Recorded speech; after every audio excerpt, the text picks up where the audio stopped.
एकछिन गौतमले भन्नु त तर कस्तो श्रीमान भन्नुभयो? कस्तो श्रीमान बन्न चाहनुहुन्छ तपाईँ चाहिँ? म चाहिँ एकदमै सपोर्टिभ अनि जहिले पनि कस्तो हुन्छ नि अब अन्डरस्ट्यान्डिङ भएको होइन अनि सकेसम्म एकदम बुझ्ने हस्बेन्ड चाहिँ भन्न चाहन्छु।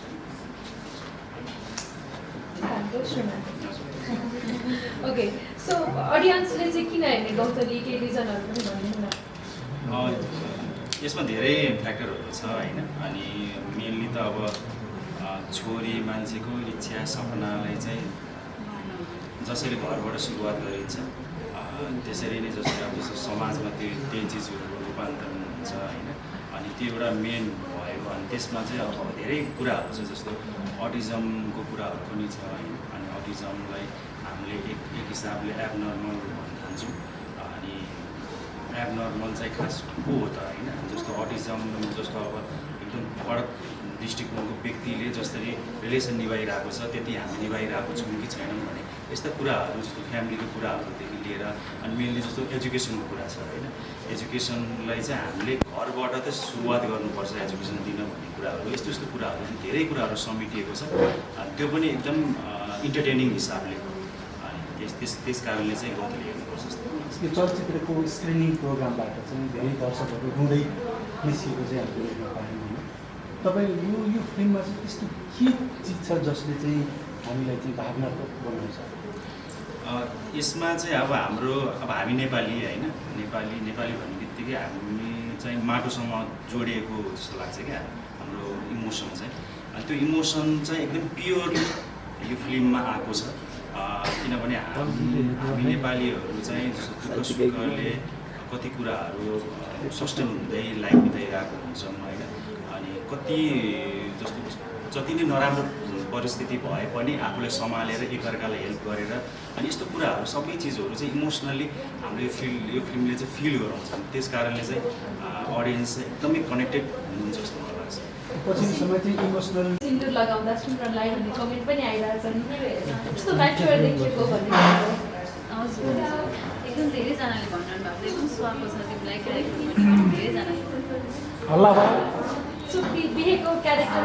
मतलब बेहुलीको क्यारेक्टर गरिरहँदा फेरि अनि बेहुलीकै गेटअपमा हिँडिरहँदा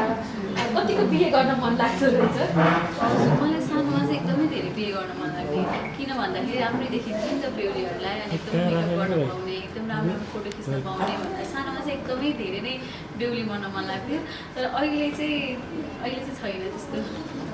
अहिले चाहिँ किन होला?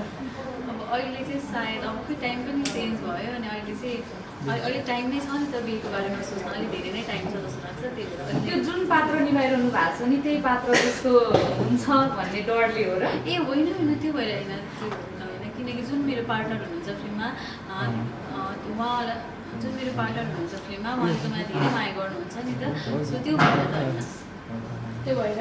होइन कस्तो पार्टनर चाहनुहुन्छ रियलमा चाहिँ? हजुर मलाई एकदमै धेरै माया गर्ने एकदम धेरै बुझ्ने। अरुण चाहिँ म चाहिँ गौतली जस्तो बल्ले हो त्यस्तो गौतली जस्तो कसैसित गौतलीलाई चाहिँ डिस्क्राइब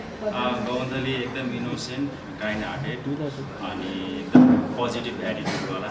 अनि सिन्दुर लगाउँदा सुन्दरलाई भन्ने कमेन्ट पनि आइरहेछन् यस्तो म्याचुर देखिएको भन्ने हजुर एकदम धेरैजनाले भन्नु भएको एकदम स्वागत छ तिमीलाई क्यारेक्टर धेरैजनाले हल्ला भयो सो बिहेको क्यारेक्टर मतलब बेहुलीको क्यारेक्टर गरिरहँदा फेरि अनि बेहुलीकै गेटअपमा हिँडिरहँदा कतिको बिहे गर्न मन लाग्दो रहेछ? हजुर मलाई सानोमा चाहिँ एकदमै धेरै बिहे गर्न मन लाग्थ्यो किन भन्दाखेरि राम्रै देखिन्थ्यो नि त बेहुलीहरूलाई अनि एकदम मेकअप गर्न पाउने एकदम राम्रो फोटो खिच्न पाउने भन्दा सानोमा चाहिँ एकदमै धेरै नै बेहुली बन्न मन लाग्थ्यो तर अहिले चाहिँ छैन त्यस्तो। अहिले चाहिँ किन होला? अब अहिले चाहिँ सायद अब खोइ टाइम पनि चेन्ज भयो अनि अहिले चाहिँ अहिले टाइम नै छ नि त बिहेको बारेमा सोच्न अलिक धेरै नै टाइम छ जस्तो लाग्छ त्यही भएर त्यो जुन पात्र निभाइरहनु भएको छ नि त्यही पात्र जस्तो हुन्छ भन्ने डरले हो र? ए होइन त्यो भएर होइन त्यो होइन किनकि जुन मेरो पार्टनर हुनुहुन्छ फिल्ममा उहाँलाई जुन मेरो पार्टनर हुनुहुन्छ फिल्ममा उहाँले त मलाई धेरै माया गर्नुहुन्छ नि त सो त्यो भएर त होइन त्यो भएर होइन कस्तो पार्टनर चाहनुहुन्छ रियलमा चाहिँ? हजुर मलाई एकदमै धेरै माया गर्ने एकदम धेरै बुझ्ने। अरुणजी चाहिँ म चाहिँ गौथली जस्तो बलले हो त्यस्तो गौथली जस्तो कसैसित गौथलीलाई चाहिँ डिस्क्राइब गर्नु गौथली एकदम इनोसेन्ट काइन्ड हार्टेड अनि एकदम पोजिटिभ एटिट्युडवाला अनि